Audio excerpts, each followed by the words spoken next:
now coming towards the float with my horse. You notice I stay near his head rather than his shoulder so he can't push me out of the way. Okay, so at the float, again no loops, I'm just going to push him back slightly.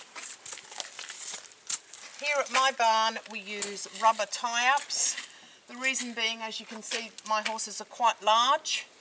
This allows them to have some stretch, whereas I find if they just use a piece of baling twine, they will break that very easily. Decide on the length you want for the horse from the halter to where he's tied. He would be able to reach some water on the ground or get some hay. We then open up the rubber loop, take the loop from the back, I'll just rearrange this horse again.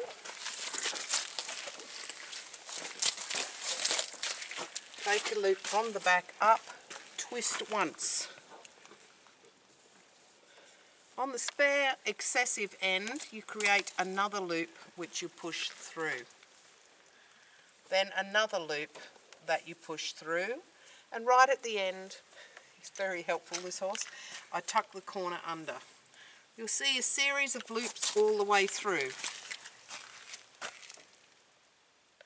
Should there be a problem and we need a quick release knot, we need to remember to undo that last corner and pull down hard.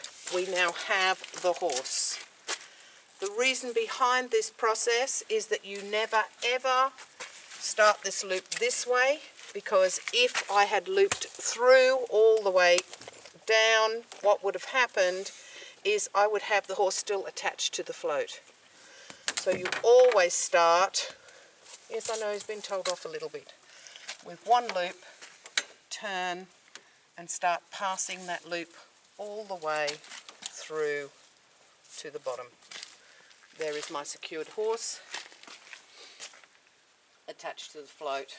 Another tidbit. Thank you.